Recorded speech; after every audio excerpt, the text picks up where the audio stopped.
Morning, James, it's Monday.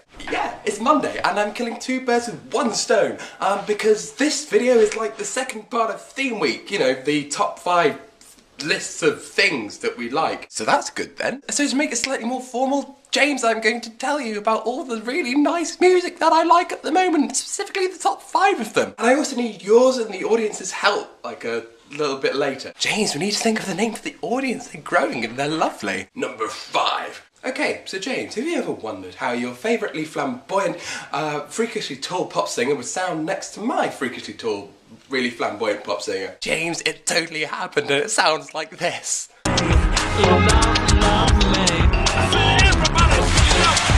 My favourite singer is a guy called Patick. I love him so much that I have his handwriting as a font. And one of James's favourite singers, if not his favourite singer of all time, is Mika.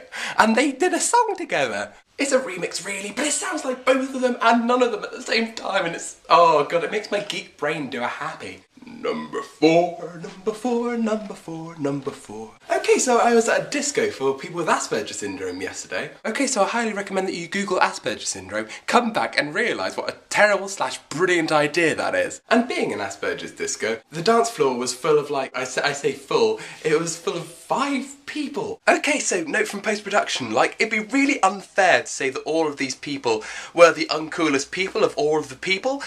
But they were certainly contenders. There were 3 people with mullets, 2 people who were children, and somebody who I got up with when I was 14. Which was okay, because I was in the corner, being all manly in that, with a pint, thinking about life. And then the DJ with his microphone says, "And that was another great track from Genesis. Now here's another 70s classic, Crazy Horses by the Osmonds, for Joan and all of his family." And I was like, oh, now everybody knows what I danced to in my bedroom. Number 3, this is turning into a guilty pleasures list, but sod it.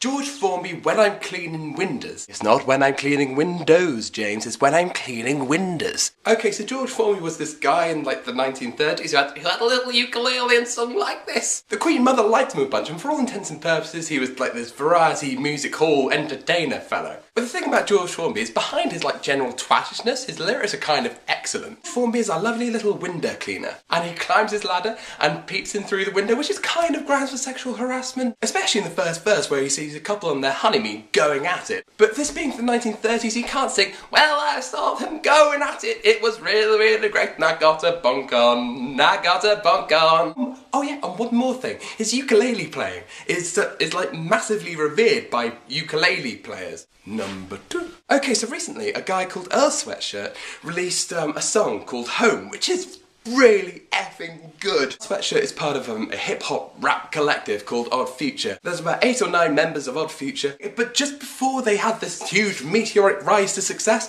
one of the best rappers in the group, he was 16 at the time, and his mum heard one of his songs and said, "Earl, I'm sending you to a corrective boys' school in Samoa." And everyone else was like, "Oh, no, but he's brilliant, he's the best." And now Earl Sweatshirt has returned.